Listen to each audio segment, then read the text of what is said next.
Welcome to Student Docs. I'm your host, Carole Adrienne, and today we have a very interesting documentary called The Model Minority.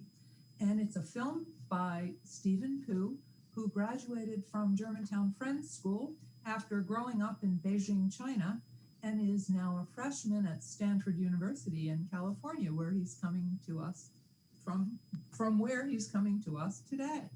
So we're going to take a look at Stephen's film, and then we are going to talk with the filmmaker. So let's take a look at The Model Minority. Have you heard of the term model minority? Model minority is it's a model minority. honestly nothing. It's kind of the illusion that a certain minority is performing well by working hard and doing the right thing to do in America. It's like maybe like a well-behaved minority, the way that minorities should act. No?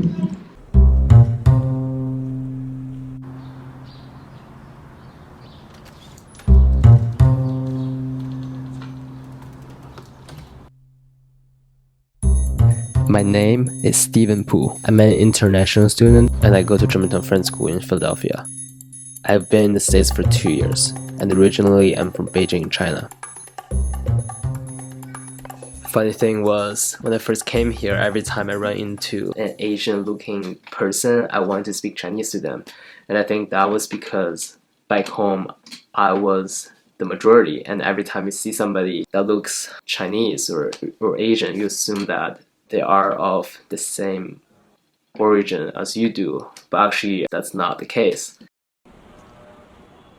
I was actually born in Salt Lake City when my parents came. I would like to think I know a lot about Korean culture. Since my mom doesn't speak very much English, my dad, he speaks half Korean, half English to me.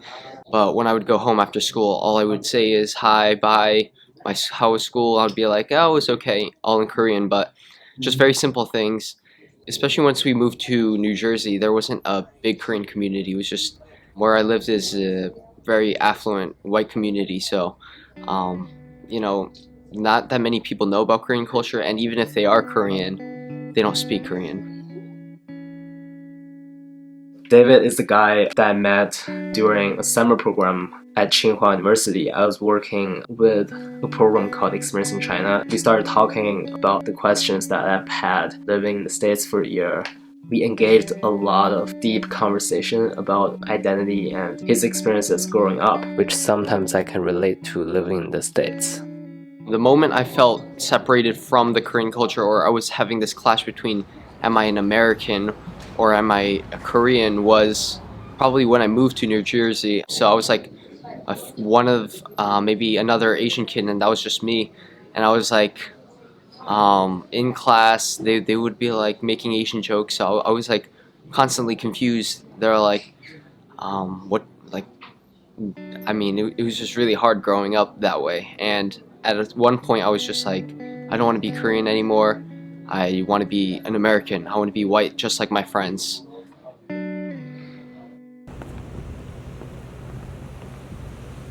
I am half Cambodian. My father is a refugee from Cambodia from the 1970s around that time, and my mother is half black, half white. Even though I am part black and part Asian, I feel that I identify more with my Asian side because it's also what people first see in me when they see me. Being a part of two cultures has definitely influenced how I look at certain situations. My values reflect both American culture and Asian culture as well, I think, and I also think that I have a different entitlement than what my father had growing up as a child. I'm definitely privileged in that sense. I feel like certain things that I worry about are not the same things that my dad worried about as a child.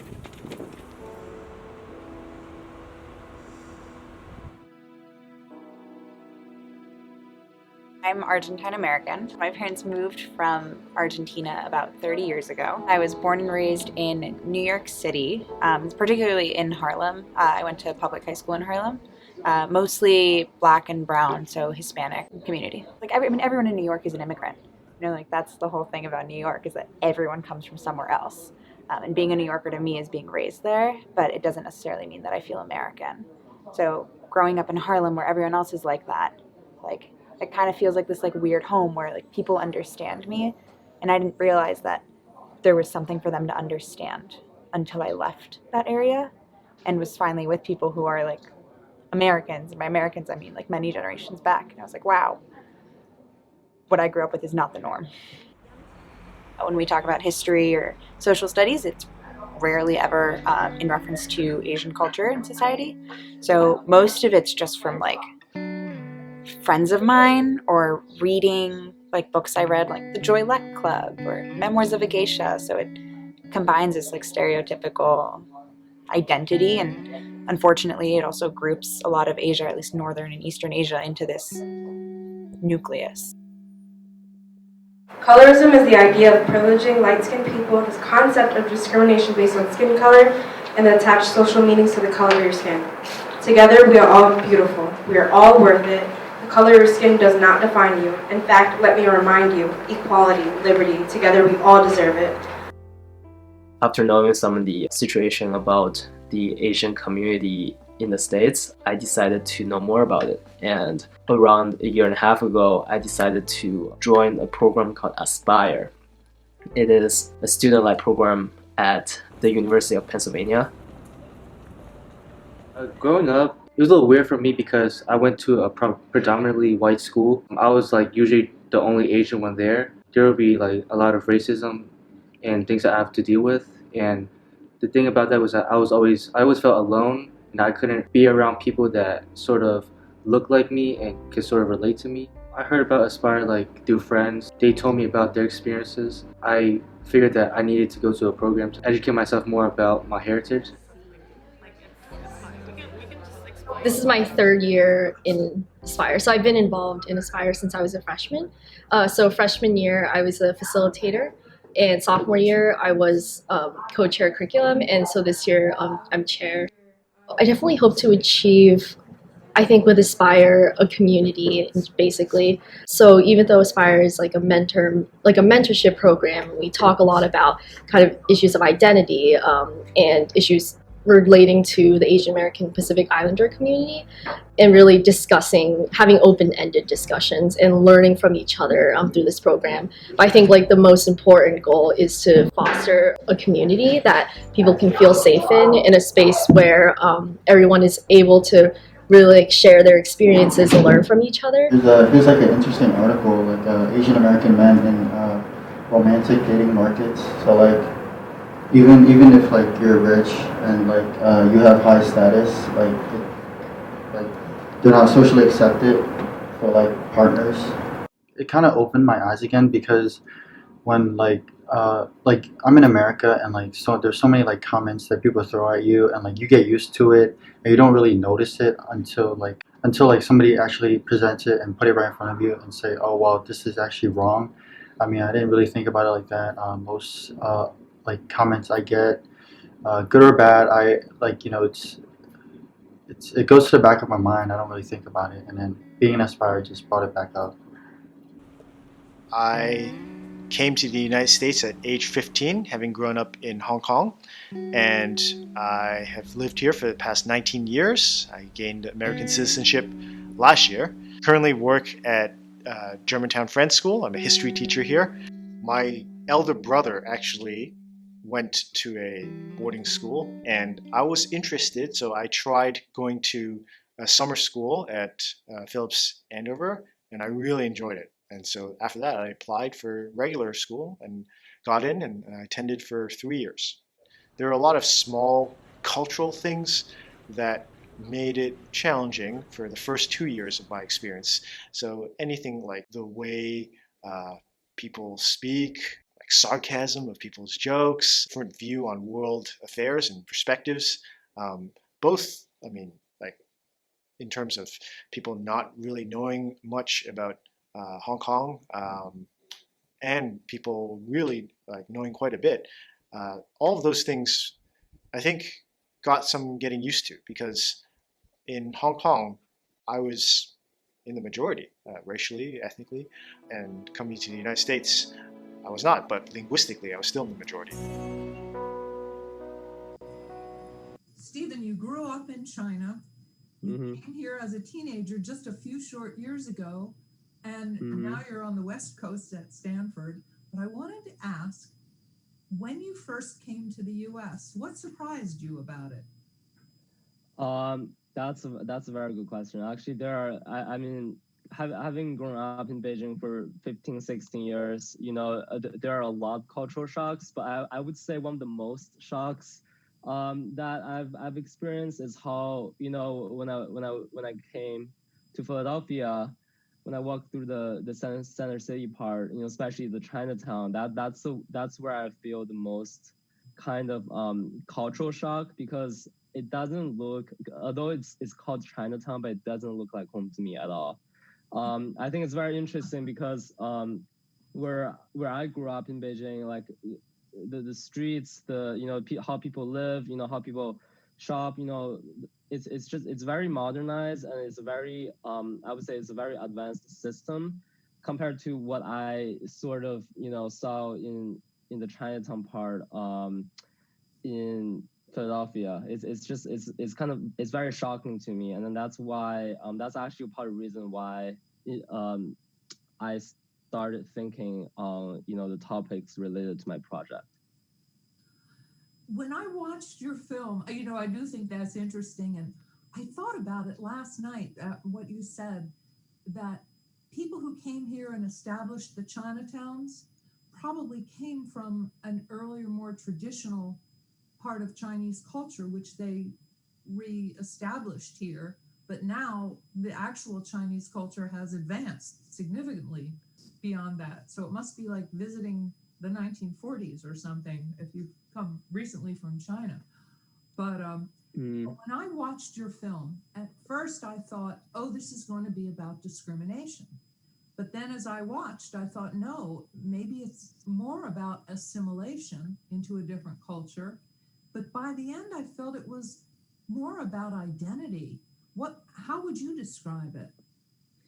Well, I think the model minority is a very complex issue. And actually, I've given it a lot of thought in the past few years. And I've actually, so when I filmed the documentary, my mental process, so like you can see it as I was going through the same thing that you're going through. Because I mean, I grew up in a different country. I came here, I experienced some interesting facts that I haven't really experienced before. I'm learning in this whole new environment. So in the beginning, well, yeah, I did see, okay, why is this, like, for example, why is this different? Why is this so kind of exotic to me? Because like when I went to my friends, Germantown Friends school, people are pretty liberal, people are pretty, I assume that they're pretty international too. When I asked them about their assumptions or their experiences of how, okay, so I told them, hey, I'm from China, okay. So they're like, okay, so is that like Chinatown, right? So like they would say, okay, so like is this shop on the street, which like, that they would typically see, in Chinatown, but it's not the case in China. So like I would experience these moments, and that would got me thinking, okay, is this kind of like, is this like a stereotype issue, or is this something else? Is it like on the realm of race, or is it like more on the cultural side? So for me, it's a very complex issue when I was filming it. But in the end of the day, I came to a conclusion for me right now after so many years. I've realized that it's more, I think it's more of a cause and effect. Like these three factors causes like each other and affect each other in a very particular way. They do.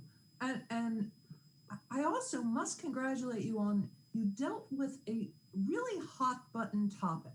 When we get into converging areas of race and culture, that you dealt with it in a very gentle, diplomatic way. I did not feel hammered with a particular concept.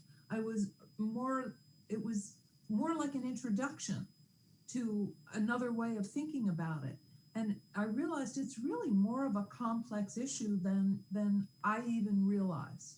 The young lady, Leela, who speaks, and she says, one of her parents is Cambodian, the other parent is a half African American, half Caucasian. And her, I'd like to say at the end what her decision was, but she was struggling with an issue of identity. So what, in dealing with those, what were some of the challenges that you faced in making a film that really walks a delicate line? Yeah, I think it's a very interesting question. I think, I mean, for me, I'm actually, it's more, I think it's more about how, I mean, I came to realize this issue, and then in this whole filming process, initially I wanted to film, like I said in the beginning, I only wanted to show people, hey, you know what, this is my opinion. You know, this is not what I see back home. This does not represent, you know, my home. I feel like mistreated in a way. That's my initial intention.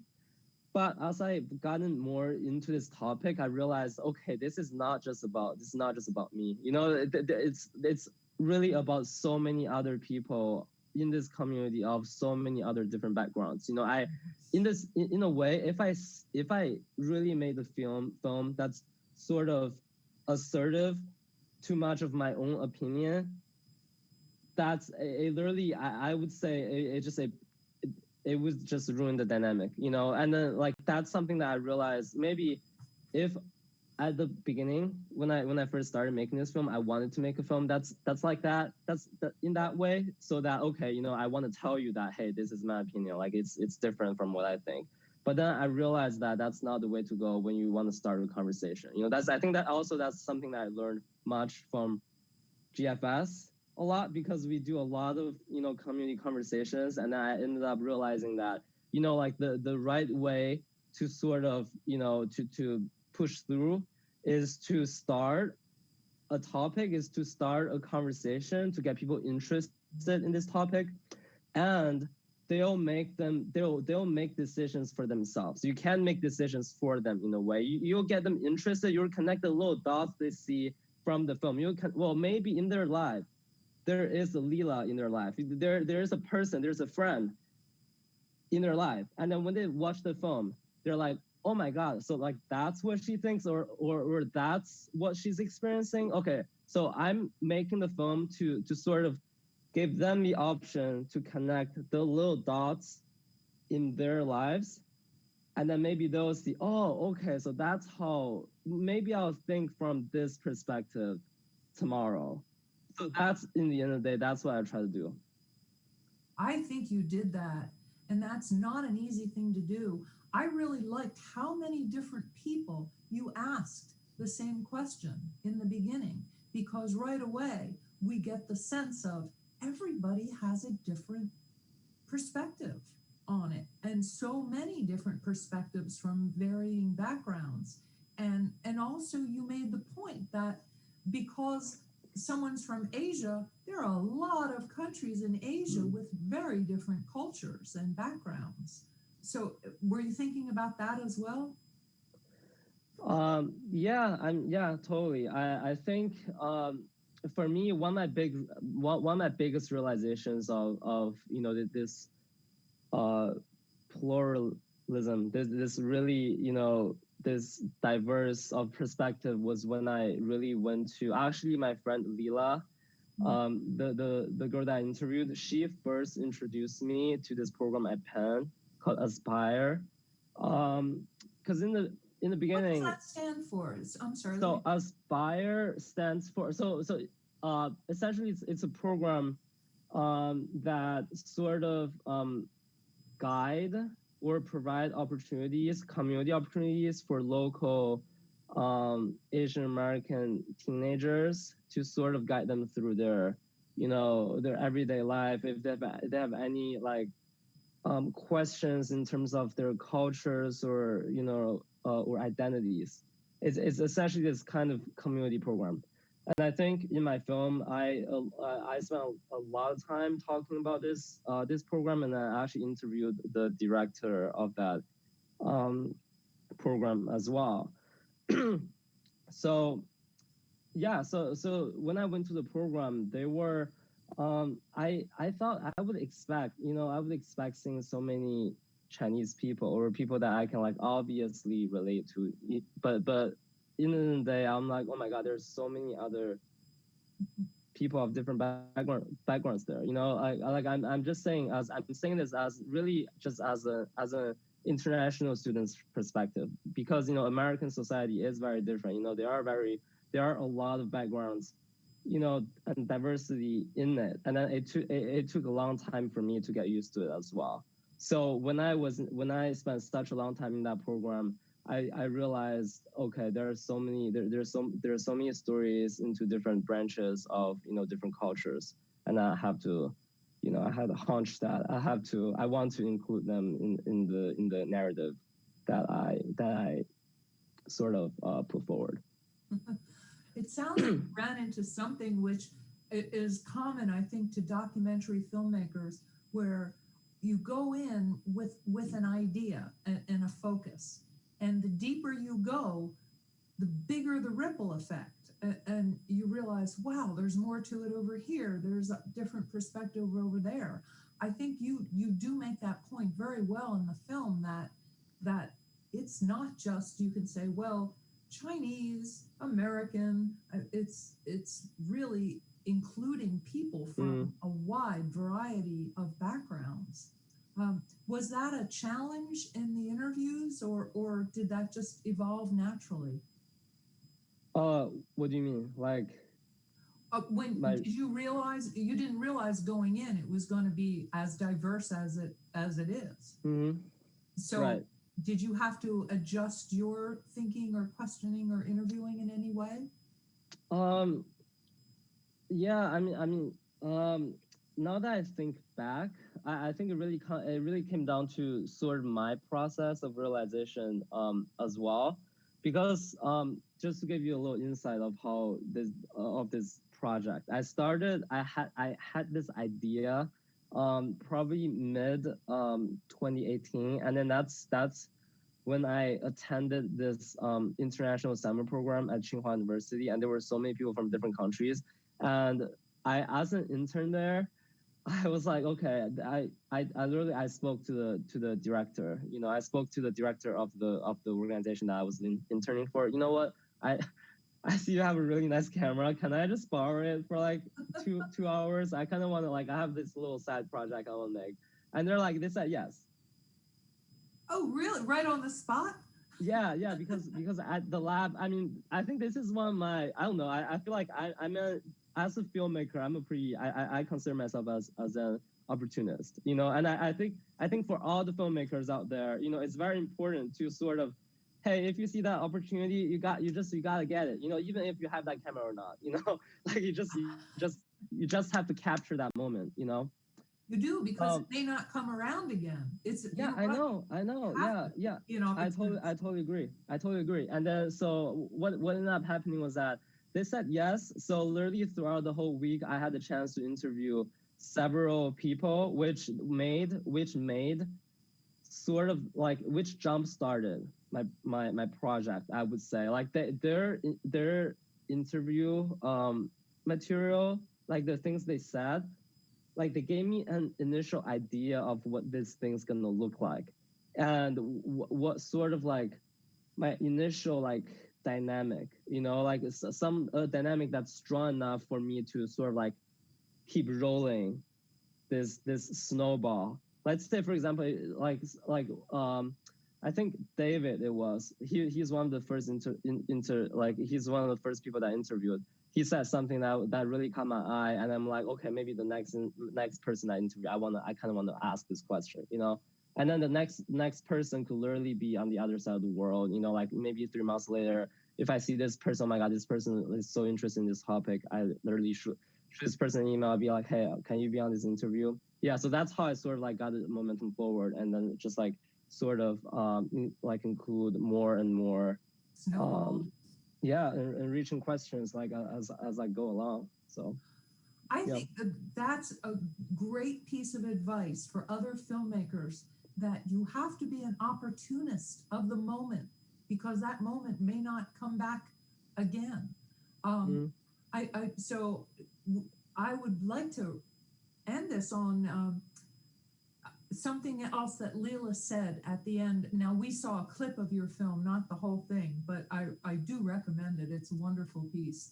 But at the end, Leela said she was thinking about, here she's part Cambodian, part African American, part Caucasian. What's the core part? And she said, I decided I'm 100% of all of those. And I love that. That was so inclusive. Is there anything else do you have like one more piece of advice for burgeoning young filmmakers? Yeah, totally. I think as I kind of teased out earlier, as my little story of grabbing that camera from the lab. I think as a filmmaker, it's very important to have passion about the film that you're filming. But also, it's even more important if you're making a documentary to be passionate about the topic that you're filming. Yes. So much that you will literally, during like some other internship opportunity, you will literally go to director of the organization, be like, hey, you literally pitch your film project to this person, and I'd be like, I want to use that camera. Can I? So yeah, I think that's a really good example of that, Well, I know that you're very interested in sociology, and I was saying to you that documentary is a wonderful way to pursue and share those interests. So I really hope we're going to see more documentaries from you.